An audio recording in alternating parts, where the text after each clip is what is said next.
السلام عليكم سنة تالتة إعدادي، يا رب تكونوا بخير. النهاردة إن شاء الله هنشتغل مع بعض درس سهل جدا من الدروس الشيقة في منهج التاريخ بتاعنا. هو أول درس عندي في المنهج. بيتكلم على مصر بين المماليك والعثمانيين، يعني إزاي مصر كانت في إيد دولة المماليك وبعدين اتحولت لإيد الدولة العثمانية. طيب، نبدأ ونقول بسم الله. هنرجع بالتاريخ حوالي 500 سنة.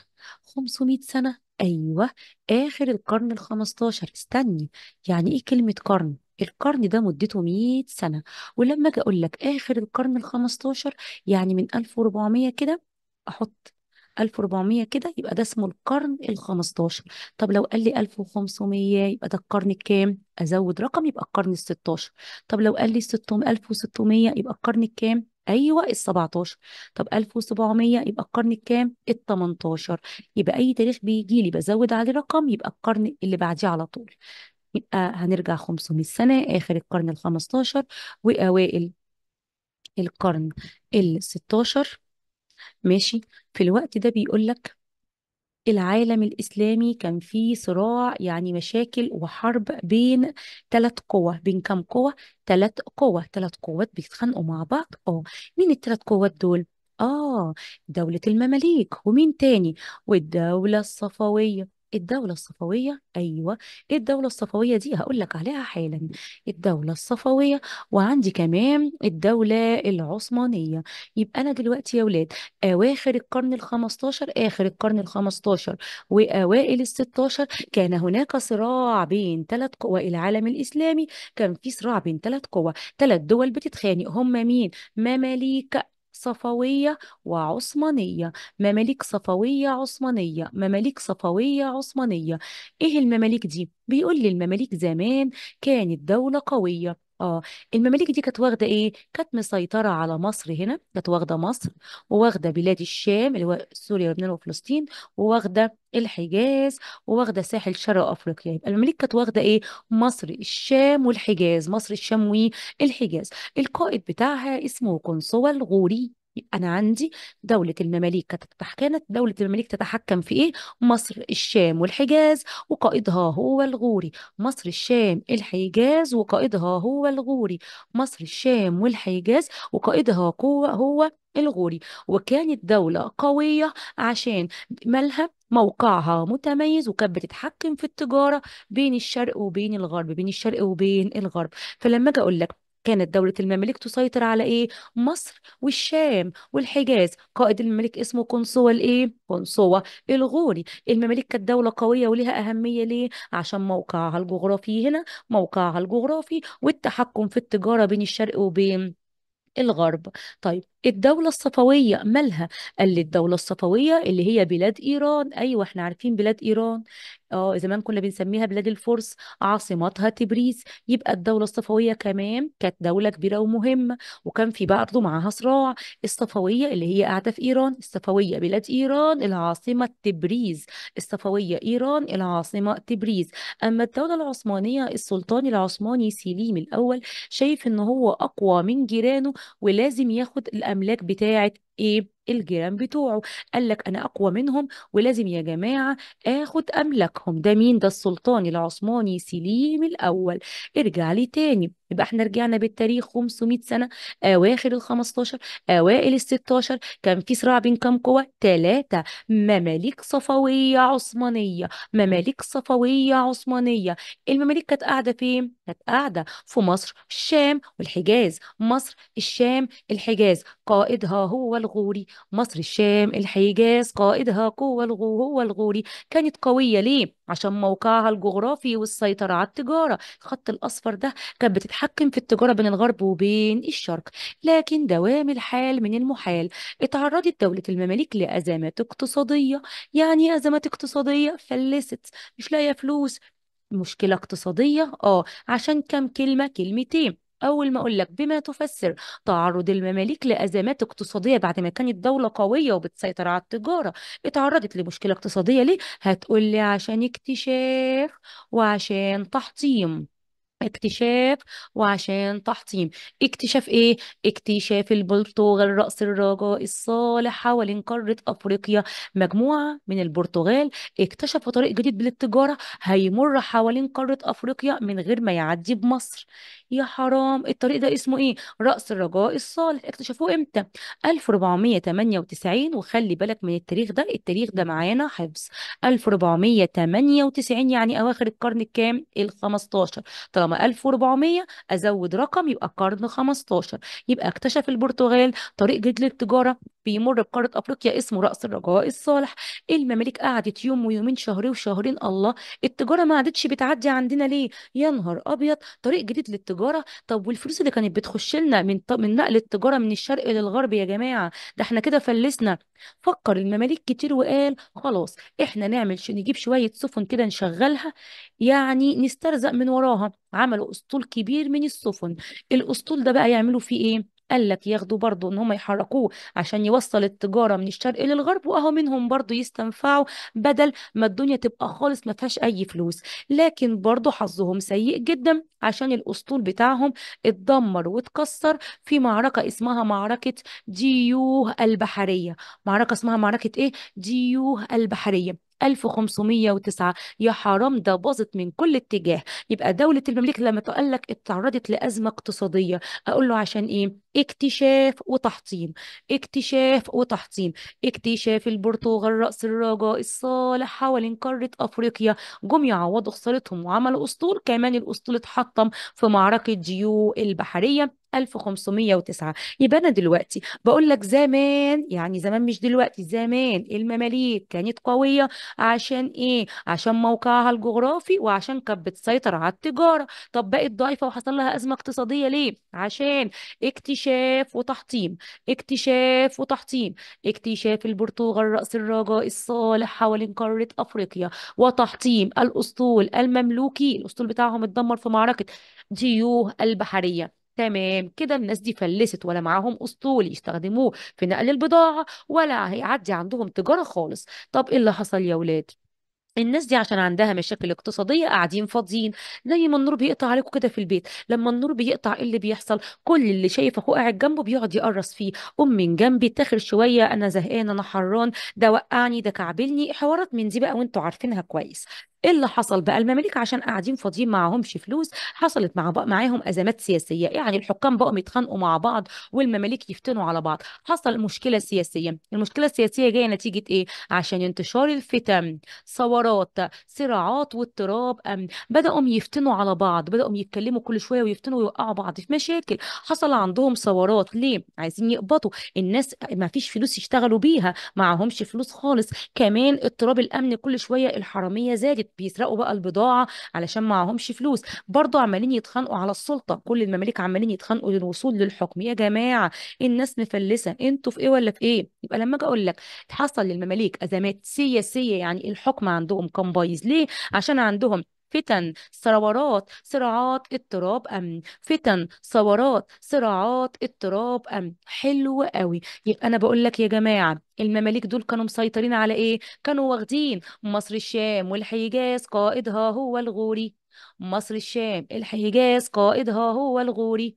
المماليك كانت دولة قوية عشان ايه؟ موقعها الجغرافي والسيطرة على التجارة. عشان موقعها الجغرافي والسيطرة على التجارة. طب حصل لها مشكلة اقتصادية، فلسوا ليه؟ كلمتين: اكتشاف وتحطيم. اكتشاف وتحطيم. اكتشاف البرتغال رأس الرجاء الصالح حوالين قارة أفريقيا. تحطيم الأسطول المملوكي في ديول بحرية. طب حصل لهم مشكلة سياسية ليه؟ عشان انتشار فتن، ثورات، صراعات، اضطراب الأمن. طيب، دول كده دلوقتي بقوا ضعفاء ضعفاء، وكمان الدولة الصفوية كانت ضعيفة. فالسلطان العثماني شايف ان هو اقوى من جيرانه. قال لك انا عايز اروح بقى بتوسعاتي واتوسع ناحية المشرق. السؤال: بما تفسر؟ اتجه السلطان سليم الاول بتوسعاته ناحية المشرق، عاوز يستولى على جيرانه، عايز يستولى على املاك الدولة الصفوية واملاك الدولة المملوكية. يا سليم، انت ايه اللي هيخليك تضرب جيرانك؟ ما تروح تضرب بلاد اوروبا، حتى يتقال ان انت رايح تنشر الاسلام، ما يبقاش شكلك وحش. لماذا اتجه سليم الاول لماذا اتجه سليم الأول بتوسعاته؟ ليه سليم الأول اتجه بتوسعاته على مصر والشام وأخذ أملاك الصفويين وأملاك المماليك؟ ليه يا سليم رحت مصر والشام وعايز تاخد أملاك جيرانك ومرضتش تروح ناحية دول أوروبا؟ قال لي والله علشان حاجتين. علشان إيه يا سليم؟ قال لي عشان رغبة وخوف. رغبة وخوف، رغبة وخوف، أيوة، رغبة وخوف. سليم الأول يا جماعة رايح بغزواته ورايح بتوسعاته ناحية المشرق عشان رغبة وخوف. قال لي رغبة سليم الأول في توسيع ممتلكاته، عايز يوسع أملاكه، تمام. عايز يسيطر على العالم الإسلامي، طيب. خايف ان هو يصطدم مع دول اوروبا، اصل دول اوروبا كانت اقوى منه حضاريا وعسكريا، ما ينفعش يضربهم، فبيدور على حد ضعيف. فلما يجي دلوقتي يقول لي ليه سليم الاول يا جماعه اتجه بغزواته وتوسعاته ناحية المشرق، ليه بيضرب الصفوية والمملوكية جيرانه وما راحش ضرب دول أوروبا؟ هقول له رغبة وخوف. رغبة وخوف. رغبة وخوف. رغبة وخوف، هما كلمتين، رغبة وخوف. رغبة سليم الأول في توسيع ممتلكاته، عايز يوسع أملاكه، ياخد أملاك جيرانه، وعايز يسيطر على العالم الإسلامي، يبقى يتحكم هو في المسجد الحرام والمسجد الأقصى وبلاد الحجاز، عايز يبقى ليه سلطة دينية، يبقى عايز يوسع ممتلكاته ويتحكم في العالم الإسلامي، وما رضاش يضرب أوروبا عشان كانت أقوى منه حضاريا وعسكريا. السؤال بقى هنا، معنى كده إن لو أوروبا كانت دولة ضعيفة وما كانش ليها أي أهمية، لو أوروبا كانت دولة ضعيفة كان سليم الأول اتجه بغزواته لأوروبا وما كانش راح ضرب دول المشرق، يبقى قوة أوروبا هي اللي زقت سليم الأول ودفعته إن يضرب بلاد المشرق. قوة أوروبا هي اللي دفعت سليم إن يبعد عنها ويروح لدول المشرق. يبقى سليم الأول عشان يتوسع اتجه بغزواته وتوسعاته ناحية المشرق. ليه راح بلاد الشرق وما راحش بلاد الغرب؟ راح بلاد الشرق عشان كلمتين، رغبة وخوف. رغبة وخوف. رغبة سليم الأول في توسيع ممتلكاته وعايز يسيطر على العالم الإسلامي وخايف يضرب أوروبا اللي كانت أقوى منه. طب أول حد هيضربه العثمانيين، هيضرب مين؟ هيضرب الدولة الصفوية. الدولة الصفوية، أول واحدة هيضربها الدولة الصفوية. هسألك سؤال، هي الدولة الصفوية دي اللي هي بلاد إيران، بلاد إيه؟ إيران. الدولة الصفوية اللي هي إيران، وأنا لما أضرب إيران يعني هجلد إيران، يبقى معركة سليم الأول مع الصفويين اسمها إيه؟ المعركة اسمها جلجيران. جلجيران. الصفوية اللي هي بلاد إيران، يبقى المعركة اسمها جلجيران، هيجلد إيران. يبقى استطاع سليم الأول هزيمة الدولة الصفوية. استطاع سليم الأول هزيمة الدولة الصفوية في معركة جلجيران. في معركة جلجيران. يبقى سليم الأول يا جماعة، السلطان العثماني سليم الأول هزم الصفويين وجلدهم في معركة جلجيران. أي معركة نتيجتها انتصار وهزيمة، وخد إيه؟ انتصار وهزيمة، وخد ايه؟ نتيجة جلجيران انتصار سليم الأول عشان أقوى، هزيمة الصفويين واستولى سليم الأول على العاصمة بتاعتهم تبريز. تبريز. يبقى لما اجي اقول لك دلوقتي كانت معركة جلجيران، جلجيران، اول ما اقول لك جلجيران طب انا ناسيها، ايران، ايران اهي ايران. جلجيران بين مين ومين؟ بين سليم الأول والصفويين. جلجيران بين مين؟ بين سليم الأول والصفويين. بين سليم الأول والصفويين. نتيجة المعركة مش عارف ليه يا بابا، نتيجة المعركة واحد بيكسب وواحد بينهزم. أكيد طبعا القوي هو اللي هيكسب، ساعتها كان القوي سليم الأول. يبقى أنا عندي انتصار سليم الأول، هزيمة الصفويين. طب مش هيسرق منهم حاجة؟ هي كده ياخد العاصمة تبريز من غير ما تتعب نفسك، ما فيهاش حفظ. يبقى معركة جلجيران دي كانت سنة كام؟ التاريخ ده علينا برضو 1514. أنا كده خدت 3 تواريخ. أول تاريخ عندي اكتشاف رأس رجاء الصالح 1498، ديول بحرية 1509. في تواريخ هقول لك عليها خلي بالك منها، تواريخ هقول لك مالكش دعوة بيها. جلجيران مهمة 1514، يعني ده في القرن ال 16، بعدها بسنة 1514 معركة جلجيران. جلجيران. أول ما أسمع كلمة أو اسم معركة جلجيران أفتكر إيران اللي هي الدولة الصفوية. معركة جلجيران بين مين؟ بين سليم الأول والصفويين. بين سليم الأول والصفويين. نتيجة المعركة انتصار طبعا سليم الأول، هزيمة الصفويين، أخذ منهم العاصمة تبريز. هقول لك كم سؤال هنا. سقطت العاصمة تبريز في يد الدولة العثمانية بعد معركة، هتقولي معركة جلجيران. بعد معركة جلجيران. أول معركة قام بها سليم الأول في المشرق كانت مع مين؟ هتقولي مع الصفويين. مع الصفويين. كانت المعركة اللي تمت بين سليم الأول والصفويين تسمى معركة إيه؟ هتقولي معركة جلجيران. معركة جلجيران. اذكر نتيجة معركة جلجيران: انتصار وهزيمة، وخد إيه؟ انتصار سليم الأول، هزيمة الصفويين، واستولى على العاصمة تبريز. انتصار سليم الأول، هزيمة الصفويين، واستولى على العاصمة تبريز. خلي بالك كل دي أسئلة بتيجي على معركة جلجيران.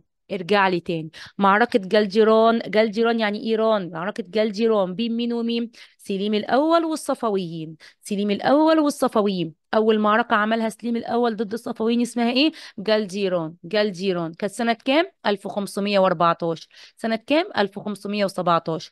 نتيجة جلجيران: انتصار سليم، هزيمة الصفويين، وخد منهم العاصمة تبريز. السؤال اللي بعده: سقطت العاصمة تبريز بعد معركة إيه؟ جلجيران. جلجيران. أقول لك سؤال تاني: سليم الأول انتصر على الصفويين في معركة جلجيران واستولى على العاصمة، هتقولي العاصمة تبريز. معروفة سهلة جدا. يبقى أنا دلوقتي في الدولة الصفوية أول حد حاربهم العثمانيين كانت الدولة الصفوية. المعركة اسمها جلجيران، هيجلد إيران، هيجلدهم في إيران. الصفوية يبقى جلجيران بين سليم الأول والصفويين، وانتصار سليم وهزيمة الصفويين وأخذ العاصمة تبريز. عايز يضرب بقى المماليك بس اتكسف.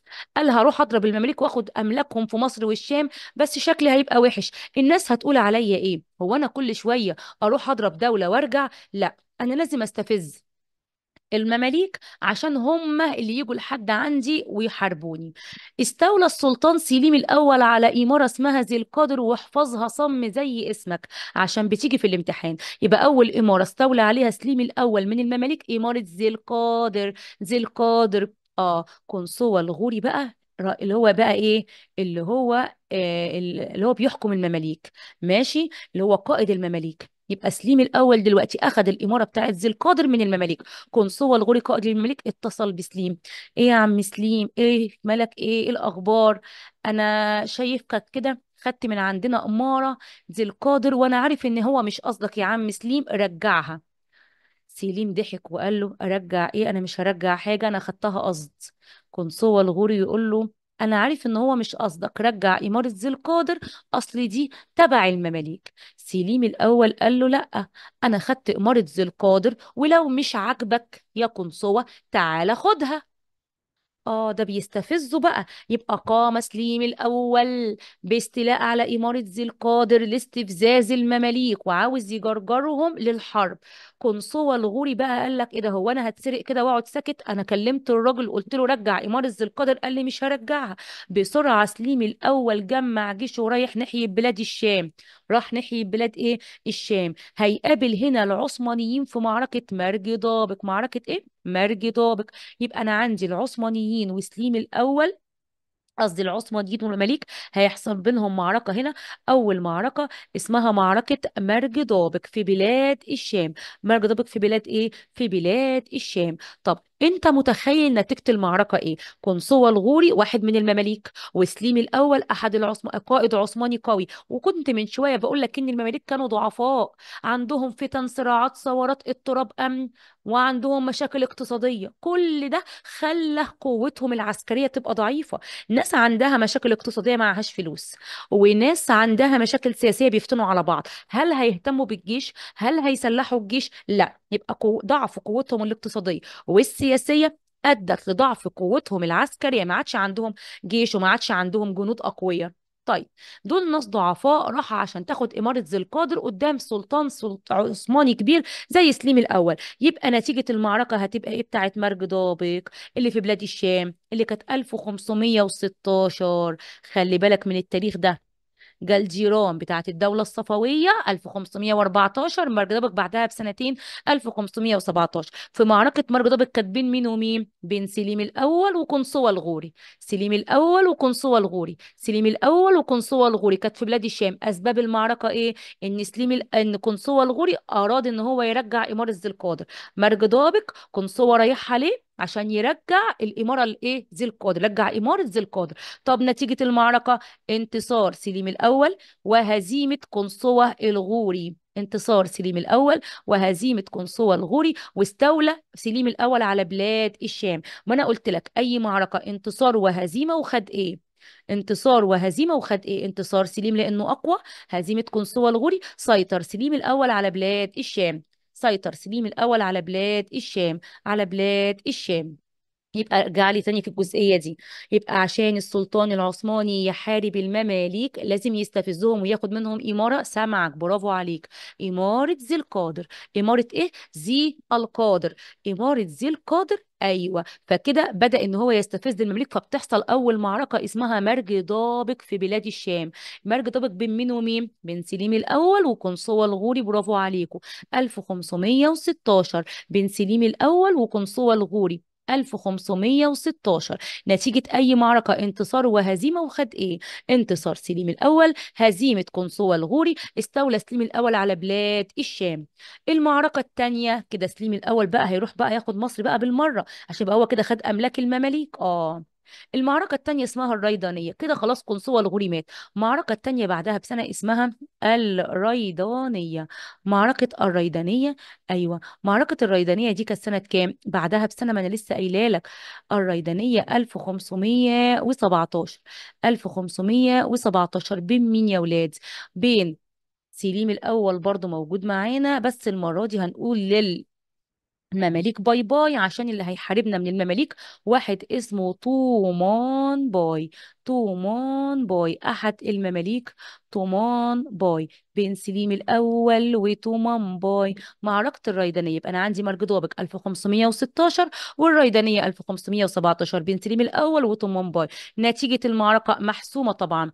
انتصار سليم الأول، هزيمة تومان باي بقى ونهاية المماليك خلاص، ونقول لهم باي باي. سليم الأول كده سيطر على مصر، تحولت مصر إلى ولاية عثمانية. طب مصر يا عثمانية بعد الريدانية. مصر يا عثمانية بعد الريدانية. سليم الأول مشرف على الحرمين، أصبح سليم الأول مكانة وسلطة على الحرمين. السؤال ده مهم. إيه المعركة اللي بعدها أصبح سليم الأول ليه مكانة دينية؟ أقول له معركة الريدانية. إيه المعركة اللي انتهى وجود المماليك فيها؟ هتقولي معركة الريدانية. إيه المعركة اللي أصبحت فيها مصر ولاية عثمانية؟ هتقولي برضو معركة الريدانية. كده سليم الأول انتصر على المماليك مرتين، مرة في الشام ومرة في مصر. أول معركة في الشام مرج ضابق 1516، بعد كده الريدانية 1517. وقلت عشان يضرب المماليك استولى على إمارة إيه؟ إمارة ذي القادر. وحصلت أول معركة، معركة في مرج ضبك 1516. 1516. في 1516 قال لك المعركة بين مين؟ بين سليم الأول، ده أساسي، وقنصوة الغوري. وانتصر سليم وانهزم قنصوة الغوري، وسيطر سليم على بلاد الشام. أما الريدانية سليم الأول معانا أساسي، وهنقول للمماليك باي باي يا طمان باي. انتصار سليم، هزيمة المماليك، نهاية دولة المماليك، تحول مصر إلى ولاية عثمانية. تحول مصر إلى ولاية عثمانية. وأصبح سليم الأول مشرف على الحرمين وليه مكانة دينية. كده الدولة العثمانية أخدت كل أملاك المماليك، مصر والشام والحجاز.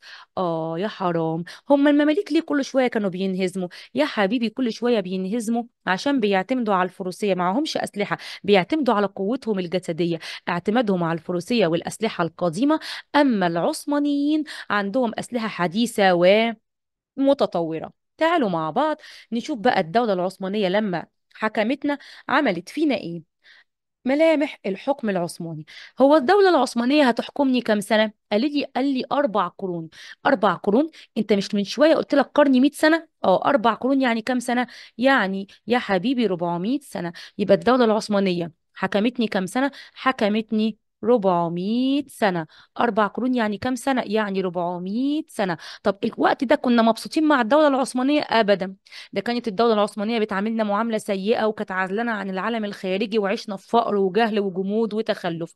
يبقى مصر كانت عاملة ازاي أثناء الحكم العثماني؟ عاشت مصر 400 سنة أو 4 قرون في عزلة، في جمود، في ركود، في تخلف، معزولة عن العالم الخارجي. أصل الدولة العثمانية قفلت على المصريين عشان ما يعرفوش أي حاجة بتحصل بره، وعشان ما يطالبوش بحريتهم، وعشان يكونوا بعيد عن أي تأثير وأي حضارة، وما يفكروش يطالبوا بأي مطالب. يبقى ظلت مصر حوالي 4 قرون في ظل الحكم العثماني معزولة عن أي مؤثرات خارجية عاشت في فقر جهل وجمود وتخلف. طب نظام الحكم، السلطان العثماني كان عاوز يعمل ناصح شوية، قسم الحكم على 4 هيئات. كم هيئة؟ 4 هيئات، يعني 4 جهات هتحكم.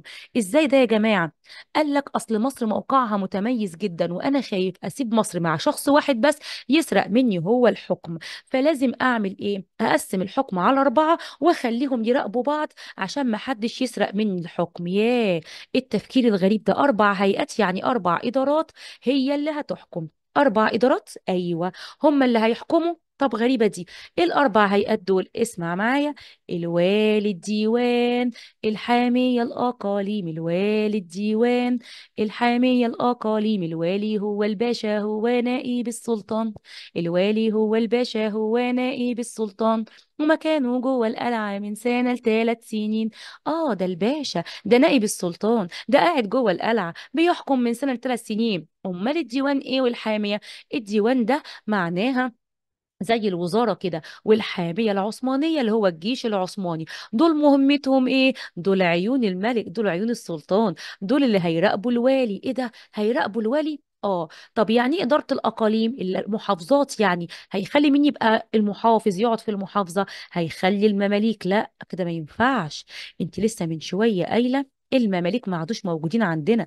ما هو مش كلهم مشيوا، في حبة مماليك لسه قاعدين، فالسلطان العثماني ما حبش ان هو يدخل معاهم في صراع، فخلاهم يحكموا الأقاليم اللي هي المحافظات بحجة إن هم عندهم خبرة بشؤون البلد، وهو في الأساس بيسكتهم عشان ما يعملوش عليه ثورة أو يطالبوا باسترجاع الحكم مرة أخرى. يبقى أنا عندي نظام الحكم العثماني.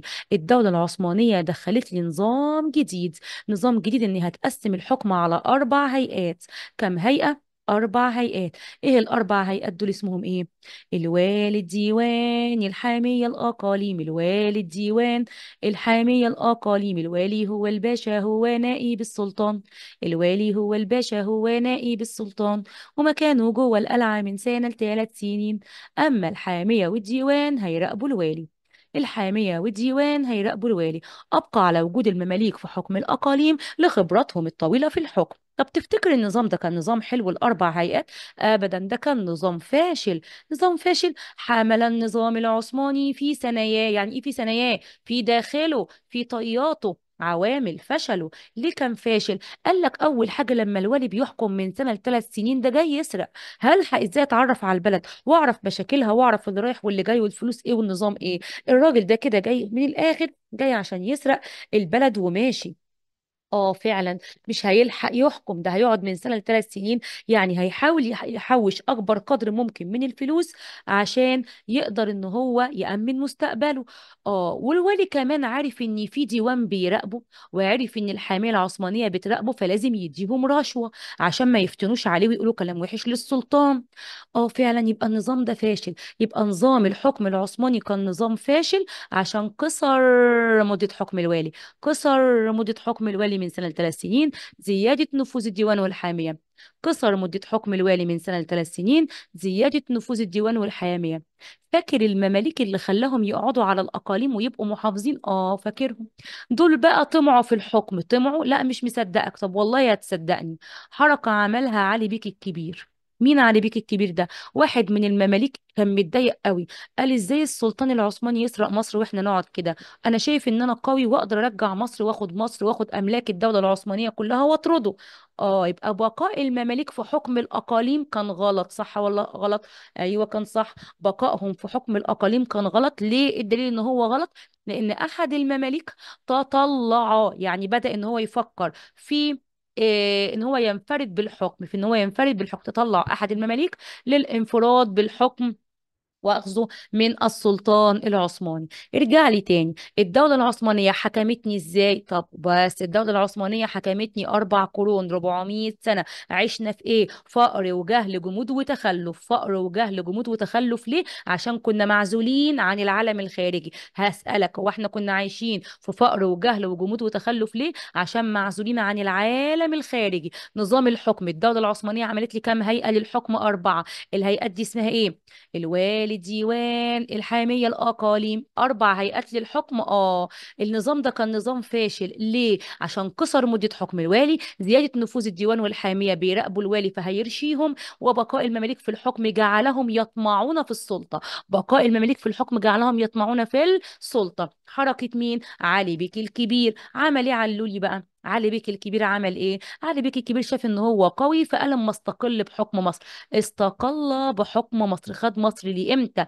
1768. والتاريخ ده مهم، لو خلينا الستة دي 9 يبقى دخول الحملة الفرنسية مصر 1768. يبقى علي بيك الكبير اهو استقل بمصر. خد مصر ليه. ايوه. وبعد ما اخد مصر اتفق مع صاحبه الشيخ ظاهر العمر. ظاهر ايه؟ ظاهر العمر. مين ظاهر العمر ده؟ حاكم جنوب الشام. اتفق مع صاحبه ظاهر العمر حاكم جنوب الشام. قال له انا هاخد منك الحجاز. قال له ماشي، خد الحجاز مفيش مشكلة، واخضع الحجاز لنفوذه. حلوة لحد هنا، وخلي بالك مني قوي. كده بيقول لي علي بيك الكبير خد مصر يا ولاد. خد ايه؟ خد مصر. واتفق مع صاحبه. مين اللي بيجي اسمه في الامتحان؟ اتفق مع صاحبه الشيخ ظاهر العمر. ظاهر مين؟ ظاهر العمر. ظاهر العمر ده حاكم ايه؟ حاكم المنطقة دي جنوب الشام. حاكم جنوب الشام اللي هي ايه؟ عند بلاد الحجاز كده. وطلب منه ان هو ياخد بنته بلاد الايه؟ الحجاز. الحتة دي بيجي فيها سؤال ازاي؟ استطاع علي بيك الكبير التحالف مع نقط حاكم جنوب الشام. مين ده؟ اقول له مع ظاهر العمر. طيب، استطاع علي بيك الكبير اخضاع مين لنفوذه؟ اقول له اخضاع الحجاز. طب لو قال لي اخضاع الشام، لا يا حبيبي، ما اخضعش الشام، هو اخضع بلاد الحجاز لنفوذه. استطاع علي بيك الكبير ان يستقل بحكم مصر ولا حكم الشام؟ لا والله، حكم مصر. يبقى علي بيك الكبير استقل بحكم ايه؟ استقل بحكم مصر. استقل بحكم مصر. طب اتفق مع صاحبه الشيخ مين؟ ظاهر العمر. ظاهر العمر اللي هو ظاهر العمر ده حاكم جنوب ايه؟ حاكم جنوب الشام. جنوب الشام. اخد منه ايه؟ اخد منه الحجاز. يبقى كده علي بيك الكبير اخد مصر 1768. علي بيك الكبير اخد مصر 1768. اتفق مع صاحب عمره ظاهر العمر.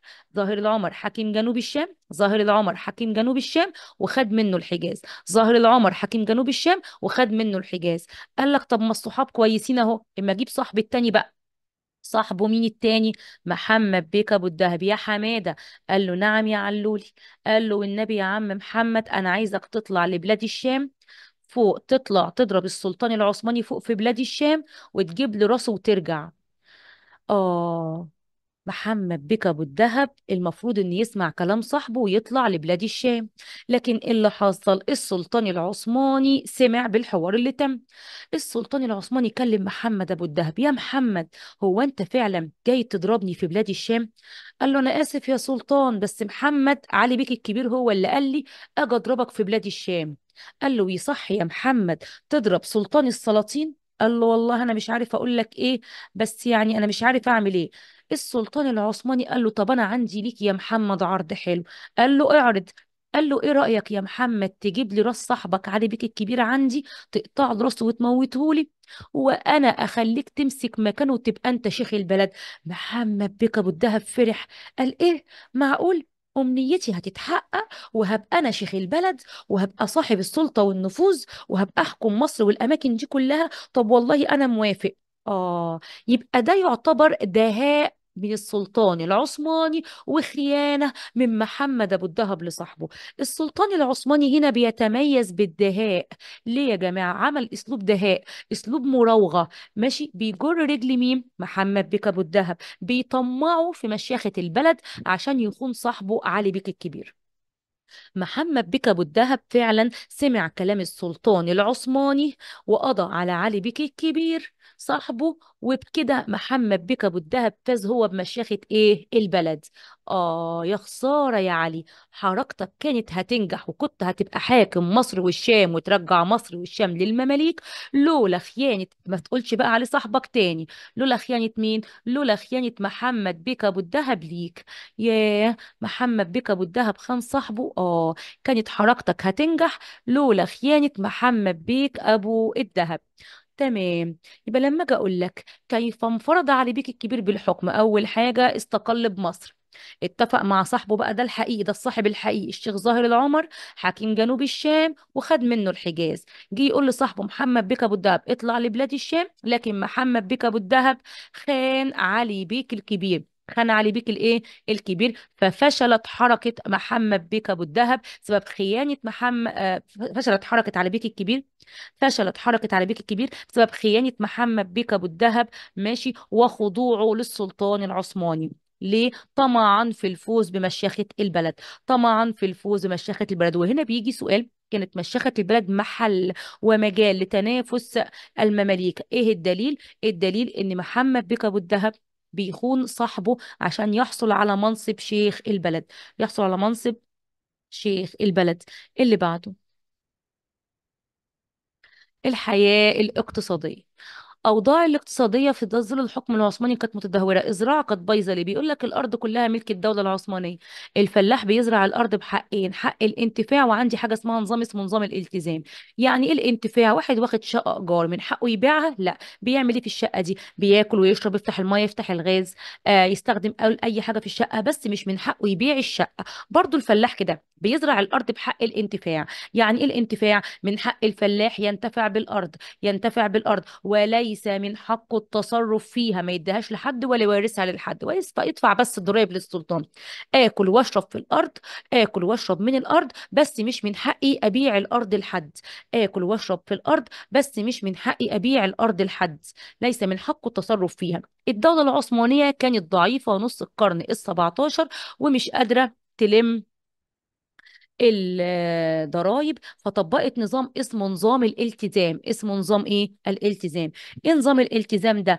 واحد يا جماعة ملتزم، يقوم احد الملتزمين بدفع الضرايب للسلطان، مع لوكشة فلوس كده يديها للسلطان العثماني مرة واحدة، ويبدأ هو يلمها من الفلاحين الغلابة مضاعفة. يعني اللي عليه 10 جنيه ياخد منه 50، اللي عليه 50 ياخد منه 200، اللي عليه 200 ياخد منه اكتر. ايه ده؟ حرام، ده الفلاحين مش لاقيين ياكلوا. ايوه، يبقى يقوم أحد الملتزمين بدفع الضرائب مرة واحدة للسلطان، ثم يجمعها مضاعفة من الفلاحين. ومش بيجمعها مضاعفة وبس، ده بيفرض عليهم ضرائب شديدة وإتاوات وبيعذبهم، ومتعسف. يعني إيه متعسف؟ متشدد في جمع الضرائب، يعني متشدد بيجمعها بالشده والعنف. مثلا واحد يقول له طب انا مش معايا فلوس ادفع، يروح واخد مثلا لو عنده بقره ياخدها منه، عنده عيل، عنده شويه عيش، عنده شويه قمح، عنده اي حاجه، يسرقه، يهد البيت على دماغه. يا نهار ابيض، ده تعسف وقسوه. كمان الاراضي كلها كانت عامله ازاي؟ قال لي اهمل الحكام نظام الري وحفر الترع واقامه السدود. اهمل الحكام نظام الري وحفر الترع وإقامة السدود، فكانت كل الأوضاع الزراعية والاقتصادية متدهورة. فلما أجي أقول لك قول لي الزراعة كانت عاملة ازاي في ظل الحكم العثماني، هتقول لي ايه؟ الأرض كانت ملك السلطان، وكان هناك نظام الانتفاع ونظام الالتزام اللي أرهق الفلاح بجمع الضرائب، وما كانش اهتمام بالري ولا حفر الترع. هم 4 كلمات: الأرض ملك السلطان، تم تطبيق الانتفاع، والالتزام نص القرن ال17. وبتيجي اكمل في الامتحان نظام تم تطبيقه نص القرن ال17، تقول لي نظام الالتزام. نظام الالتزام يعني ايه الالتزام يا جماعه؟ يقوم احد الملتزمين بدفع الضرائب للسلطان مره واحده، ويجمعها مضاعفه من الفلاحين بس بالشده والعنف. يبقى احكي لي الزراعه كانت عامله ازاي؟ الارض متدهوره، الارض كلها كانت ملك السلطان العثماني. الزراعه كانت متدهوره ليه؟ الأرض ملك السلطان العثماني، بيزرعها الفلاح بحق الانتفاع، وتم تطبيق نظام الالتزام اللي أرهق الفلاح، اللي أرهق الفلاح من كتر الضرائب وإهمال شؤون الري. الصناعة كانت عاملة ازاي؟ طالما الزراعة بايظة يبقى الصناعة بايظة. الصناعة كانت متدهورة. كانت متدهورة ليه؟ عشان تدهور الصناعة. هو أنا بزرع قطن عشان أصنع؟ لا، يبقى الصناعة كانت بايظة عشان تدهور الزراعة. والصناعة كانت يدوية بسيطة رديئة. يدوية بسيطة ايه؟ رديئة. كمان السلطان العثماني لما كان بيشوف صنايعي شاطر كان بيوديه بسرعة الأستانة، عاصمة الدولة العثمانية، عشان ما يبقاش في أي حرف ولا أي ناس عندها فن في مصر. يبقى الصناعة كانت بايظة ليه؟ أقول له عشان تدهور الزراعة. الصناعة كانت يدوية وبسيطة ورديئة، يعني سيئة جدا. وأمهر الصناع السلطان العثماني وداهم إلى الأستانة. طب التجارة، وانا يا عم عندي زراعة؟ لا، عندي صناعه، لا. يبقى هتجيب لي التجاره منين؟ هو انا بزرع ولا بصنع؟ لا. التجاره كانت في الداخل كانت متدهوره. ليه كساد؟ يعني تدهور التجاره الداخليه. ليه؟ هتقول لي عشان تدهور الزراعه والصناعه. كمان كان في سرقه للبضائع، البدو بيسرقوا كمان البضاعه، غارات بدو الصحراء. خلي بالك من غارات البدو، كانوا مشتتين. عشان بعد كده في محمد علي هقول لك ان محمد علي خلى البدو مستقرين. هنا البدو ايام الدوله العثمانيه كانوا مشتتين وبيسرقوا البضاعه. يبقى التجاره في الداخل كانت عامله ازاي؟ التجاره الداخليه كانت متدهوره. طب انا مش فاكر التجاره بايظه ليه. اول ما اقول لك التجاره بايظه ليه هتقول لي عشان تدهور الزراعه والصناعه وما عندناش امن. طب مين بيسرق البضاعه؟ البدو. مين بيسرق البضاعه؟ البدو. طب التجاره في الخارج، التجاره بره مصر عامله ازاي؟ التجاره كانت متدهوره. التجاره كانت بره مصر متدهوره، ما انا لسه قايله من شويه اول ما بدانا الدرس، عشان اكتشاف رأس الرجاء الصالح اللي بيمر حوالين قارة أفريقيا. كمان الدولة العثمانية كانت بتدي مزايا للأجانب إن هم يقعدوا ويتاجروا براحتهم في مصر. يعني إيه امتيازات أجنبية يا جماعة؟ من السؤال بسحب الإجابة. امتيازات تهديها الدولة العثمانية للأجانب، امتيازات تعطيها الدولة العثمانية للأجانب للاستقرار والتجارة في مصر. هيجي يقول لي في الامتحان ما المقصود بالامتيازات الأجنبية؟ هقول له من السؤال هجيب الإجابة.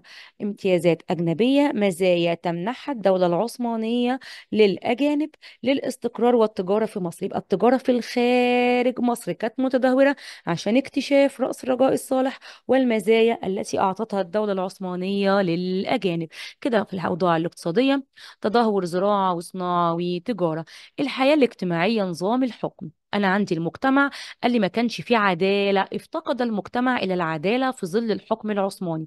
ما كانش عندي عدالة. كان عندي طبقتين، طبقة الحكام وطبقة المحكومين. مين هم الحكام؟ الحكام أتراك مماليك. الحكام أتراك مماليك، الأتراك اللي هم العثمانيين، والمماليك اللي هم ماسكين الأقاليم، هم اللي في إيديهم كل السلطة والنفوذ. في إيديهم كل السلطة والنفوذ، بيتحكموا في كل حاجة في الحكم والإدارة والجيش. أما المحكومين مظلومين مقهورين، ولا سلطة ولا فلوس ولا أكل ولا نفوذ. ولا عندهم سلطة ولا عندهم فلوس ولا عندهم أكل ولا عندهم نفوذ. والمحكومين عندي طبقتين. خلي بالك إن المحكومين طبقتين، بتيجي أكمل. المحكومين طبقتين، الطبقة الدنيا الوسطى والدنيا الوسطى محدودة قليلة متوسطة الأحوال. الطبقة الوسطى المشايخ علماء الأزهر رجال الدين والتجار، دي طبقة متوسطة الأحوال بتقدر إن هي تاكل. مشايخ علماء ورجال الدين، مشايخ علماء ورجال الدين دول عددهم قليل. أما الدنيا، يعني إيه طبقة دنيا؟ يعني دون المستوى، يا حرام مش لاقيين ياكلوا. دول كتير جدا، الدنيا كتيرة. يعني إيه الدنيا؟ دون المستوى، فلاحين عامة الشعب والحرفيين الصغيرين. ماشي. يبقى لو قال لك في الامتحان ايه الدليل ان الحكم العثماني ما كانش فيه عداله اجتماعيه عندنا؟ هقول له حيث اول ما اسمع عداله اجتماعيه وما كانش فيه عداله وحاجه فيها مجتمع، حيث انقسم المجتمع الى طبقتين. حيث انقسم المجتمع الى طبقتين، حكام محكومين. حكام محكومين، الحكام اتراك مماليك. الحكام اتراك مماليك ليهم السلطه والنفوذ وكل الاعمال الايه العاليه في البلد. اما المحكومين مظلومين مقهورين، ولا سلطة ولا فلوس ولا أكل ولا نفوذ. وسطى دنيا. المحكومين كم طبقة؟ اتنين. وسطى دنيا، وسطى دنيا الوسطى محدودة. الوسطى محدودة، مشايخ علماء أزهر رجال الدين والتجار. أما الدنيا كتير، فلاحين حرفيين عامة الناس. طيب، آخر حاجة الحياة الفكرية والثقافية. تفتكر الدولة العثمانية هتهتم بتعليمنا؟ لا طبعا. ده أنا بقول لك الحياة الفكرية عندنا اتسمت بالجمود والتخلف. الناس كان عندها مخها ما بيفكرش. ليه يا جماعة كان عندنا جمود وتخلف؟ عشان العزلة اللي فرضتها الدولة العثمانية علينا، قفلت علينا عشان ما نعرفش اي تطور بيحصل في العالم الخارجي. يبقى الحياة في ظل الدولة العثمانية كان فيها جمود وتخلف بسبب العزلة اللي فرضتها الدولة العثمانية علينا. ما كناش بنتعلم خالص. قال لك استنى، التعليم كان ديني في الأزهار الشريف، بنتعلم علوم دين وشرع. الدينية والشرعية قرآن وسنة بس. التعليم بس كان في الأزهر الشريف، كان تعليم ديني. ولا عندنا علوم عقلية. يعني إيه علوم عقلية؟ ولا رياضة ولا طبيعة يعني علوم. ولا عندنا حاجة بنقرا بقى ونجمع ونطرح ونحسب والكلام ده، ولا عندنا حاجة فيها علوم. ولا كان في كمان حياة أدبية ولا شعر ولا كتابات ولا الكلام من ده. انتشار الجهل والخرافات والدجل والشعوذة والأعمال بقى والسحر. يا نهار أبيض، احنا كنا مغيبين كده. ايوه، لما يجي يقول لك نتيجه ما النتائج المترتبه على تدهور الحياه الفكريه، لما بقاش عندي اي حياه فكريه، اقول له كان التعليم تعليم ديني فقط في الازهر الشريف، كان التعليم تعليم ديني فقط في الازهر الشريف. وهقول له إهمال العلوم العقلية الرياضة والطبيعة، ما كانش في حياة أدبية، كمان انتشر الجهل والخرافات والسحر والشعوذة. وبكده احنا خلصنا الدرس. تعالوا نفتكر أهم النقاط اللي فيه قبل ما نبدأ نحل على الدرس. تعالوا مع بعض بسرعة كده. احنا بنتكلم النهاردة على أول درس عندي في التاريخ، وهو مصر بين المماليك والعثمانيين. وقلت لك هنرجع بالتاريخ 500 سنة، يعني أواخر القرن ال 15 أوائل القرن ال 16، وقلت لك القرن ده 100 سنة. العالم الإسلامي كان فيه صراع بين ثلاث قوى: مماليك صفوية عثمانية، مماليك صفوية عثمانية. قلت لك المماليك كانت فين؟ المماليك كانت قاعدة فين؟ مصر الشام والحجاز قائدها هو الغوري. مصر الشام والحجاز قائدها هو الغوري. كانت دولة قوية عشان موقعها الجغرافي والسيطرة على التجارة، عشان موقعها الجغرافي والسيطرة على التجارة. لكن دوام الحال من المحال حصل لها أزمة مالية، يعني اقتصادية. أول ما أسمع أزمة مالية، اكتشاف وتحطيم، اكتشاف وتحطيم. اكتشاف ايه؟ اكتشاف البرتغال رأس الرجاء الصالح حوالين قارة أفريقيا، وتحطيم الأسطول المملوكي في ديول بحرية 1509. فلسوا عشان إيه؟ اكتشاف وتحطيم. اكتشاف البرتغال رأس الرجاء الصالح حوالين قارة أفريقيا، وتحطيم الأسطول بتاعهم في ديول بحرية. وعندهم مشاكل سياسية، مشاكل في الحكم عشان فتن، صراعات، ثورات، اضطراب، أمن. مشاكل اقتصادية وسياسية أدلت لضعف قوتهم العسكرية. أما دولة الصفوية، الدولة الصفوية اللي هي إيران، العاصمة تبريز، إيران العاصمة تبريز. طب الدولة العثمانية مالها؟ قال لك الدولة العثمانية السلطان العثماني سليم الأول، سليم الأول شايف في نفسه القوة، عايز يتجه بتوسعاته ناحية إيه؟ الشرق، مش عايز يروح ناحية دول أوروبا. سليم الأول ليه عايز يروح يضرب الشرق ومش عاوز يروح أوروبا؟ عشان كلمتين: رغبة وخوف. رغبة وخوف. رغبة سيليم الأول في توسيع ممتلكاته. راح الشرق ليه؟ رغبة سيليم الأول في توسيع ممتلكاته، وعايز يسيطر على العالم الإسلامي، خايف من الصدام مع دول أوروبا اللي كانت أقوى منه، خايف من الصدام مع دول أوروبا اللي كانت أقوى منه. أول حد بيضربه سليم الأول هي الدولة الصفوية. الصفوية، الصفوية اللي هي إيران. يبقى المعركة جلجيران. أول معركة عملها سليم الأول في بلاد المشرق جلجيران، جلجيران 1514. المعركة بين مين ومين؟ سليم الأول والصفويين. نتيجة المعركة أي نتيجة؟ انتصار وهزيمة. وخد إيه؟ انتصار سليم الأول، هزيمة الصفويين، أخذ منهم العاصمة تبريز، أخذ منهم العاصمة تبريز. وهسألك، سقطت العاصمة تبريز بعد معركة؟ هتقول لي جلجيران. كانت معركة جلجيران بين مين ومين؟ سليم الأول والصفويين. معركة جلجيران كانت سنة كام؟ 1514. استطاع سليم الأول هزيمة الصفويين في معركة جلجيران والاستيلاء على العاصمة تبريز. استطاع سليم الأول هزيمة الصفويين في جلجيران والاستيلاء على العاصمة تبريز. هيضرب بعد كده المماليك في مصر والشام، بس إحياء لماء الوجه لازم يستفز المماليك الأول. استولى سليم الأول على إمارة ذي القادر. استولى سليم الأول على إمارة ذي القادر عشان يستفز المماليك، عشان يستفز المماليك، ويبدأ ان هم اللي يبدأوا هم اللي معاه الحرب. حلو. ايه اللي حصل يا ولاد؟ هيحصل معركتين مع المماليك، مرج ضابق والريدانية. مرج ضابق يا ولاد دي كانت في بلاد الشام، بين مين ومين؟ بين سليم الأول وقنصوة الغوري القائد المملوكي. سليم الأول وقنصوة الغوري. نتيجة المعركة ايه؟ انتصار سليم الأول، هزيمة قنصوة الغوري، وسليم الأول سيطر على بلاد الشام. طب معركة الريدانية يا جماعة بين سليم الأول وتومان باي. لأن خلاص قنصوة خلاص خلصنا عليه. بين سليم الأول وتومان باي، باي باي للمماليك. نتيجة الريدانية ايه؟ طبعا انتصار سليم الأول وهزيمة المماليك، وتحول مصر إلى ولاية عثمانية. اتحولت مصر إلى ولاية ايه؟ تحول مصر إلى ولاية عثمانية، وأصبح سليم الأول له مكانة دينية ومشرف على الحرمين. كده نهاية دولة المماليك بعد معركة الريدانية. كده حصل عندي معركتين: مرج ضابق والريدانية، مرج ضابق والريدانية، مرج ضابق والريدانية. طيب، حلو. بنيجي بعد كده بنقول عايزين نعرف هما كل شويه المماليك كانوا بينهزموا ليه؟ عشان بيعتمدوا على الفروسيه واستخدامهم اسلحه قديمه، اما العثمانيين عندهم اسلحه حديثه. نظام الحكم العثماني كان عامل ازاي؟ بيقول لك الدوله العثمانيه حكمتني، قلت لك 4 قرون، عيشتنا في عزله ماشي عن اي مؤثرات، عشنا في جمود ركود وتخلف وعزله.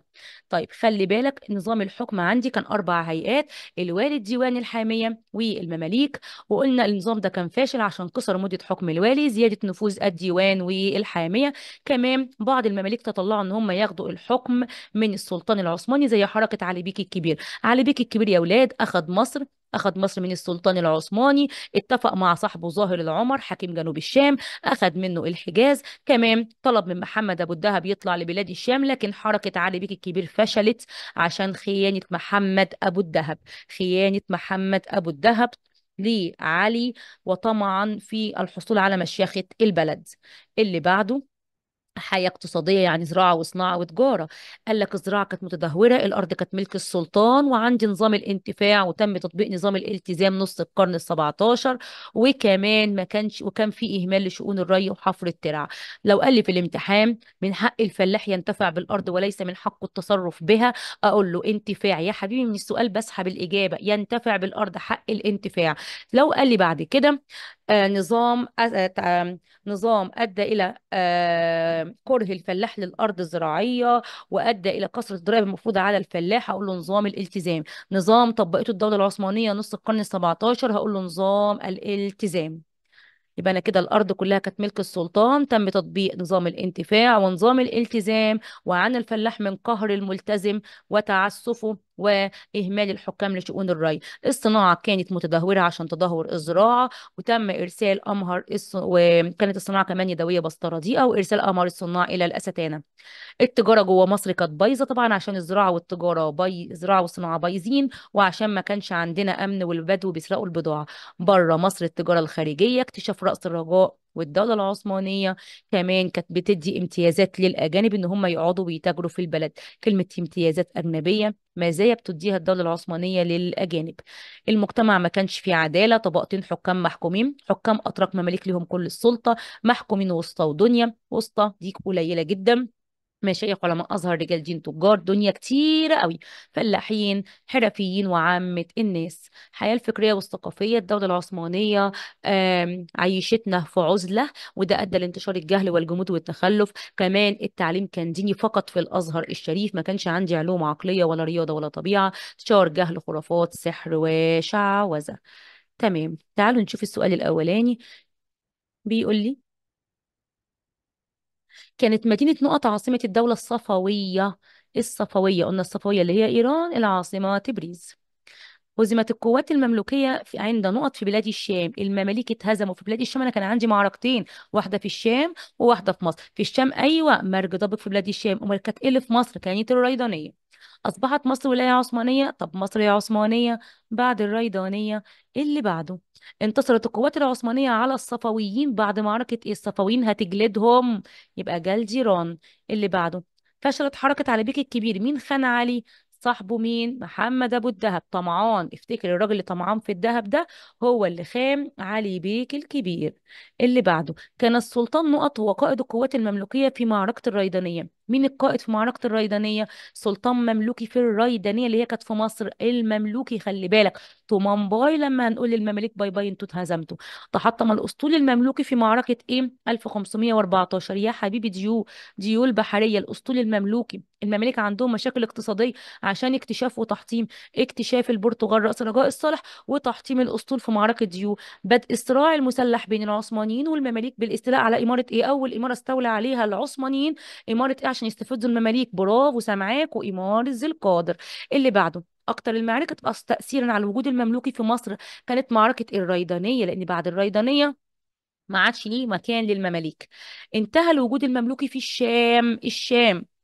اول ما اسمع الشام اقول له طبعا مرج ضابق. كانت الزراعة تتم عن طريق ايه؟ نظام ايه؟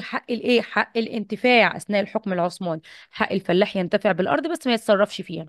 كانت الطبقة نقط هي الأكثر طبقة كتيرة، الدنيا كتيرة جدا، يعني إيه دون المستوى. اهتم العثمانيين بالعلوم إيه؟ الشرعية، القرآن. السنة. تدهورت التجارة عشان اكتشاف ايه؟ طبعا رأس الرجاء الصالح، اكتشفوه البرتغال 1498. اللي بعده كانت القوات المملوكية في معركة مرج دبق بقيادة مين؟ المماليك. قال لك قوة المماليك بقيادة مين في مرج دبق؟ ايوه، قنصوة الغوري، القنصوة الغوري. تحالف علي بك الكبير مع الشيخ صاحبه الطيب، الشيخ المؤمن، الشيخ اللي مش هيخونه، ظاهر العمر. الشيخ اقول الشيخ ظاهر العمر. طب مين الخاين؟ محمد بك ابو الدهب. تم تطبيق نظام نص القرن ال17، نظام الالتزام، عشان ضعف الدولة العثمانية. هيقول لي نظام طبقته الدولة العثمانية في ضعفها، اقول له نظام الالتزام. اصبح مين حاكم فعلي لمصر؟ مين سرق مصر يا اولاد من الدولة العثمانية؟ علي بيك الكبير، بس يا حرام ما لحقش يتهنى عشان خيانة محمد بيك ابو الدهب. السؤال اللي بعده، بما تفسر تعرض المماليك لازمات مالية؟ ده سؤال لوحده، وازمات سياسية جزء تاني. أزمة مالية، اكتشاف وتحطيم. اكتشاف البرتغال رأس الرجاء الصالح حوالين قارة أفريقيا، وتحطيم أسطولهم في ديول بحرية. مشاكل سياسية، فتن، صراعات، ثورات. سليم يا ولاد راح ليه مصر والشام وما راحش أوروبا؟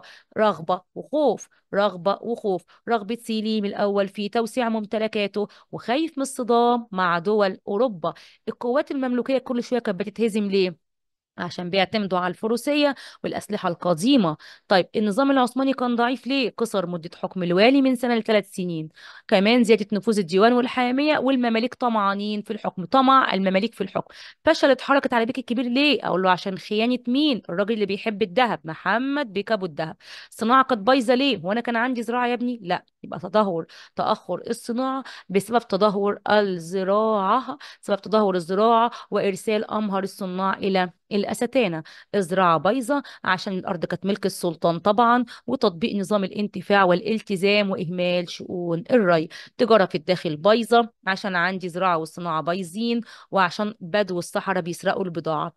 التجارة الخارجية عشان اكتشاف رأس الرجاء الصالح ومزايا العثمانية، امتيازات الأجنبية. اتسمت الحياة الفكرية في الحكم العثماني بالجمود.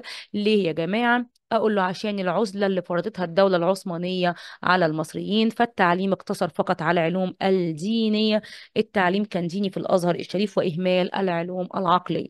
طبعا هتبدأوا انتوا تحلوا بقية التدريبات بتاعة الكتاب، وبكده احنا انتهينا من شرح الدرس الأول.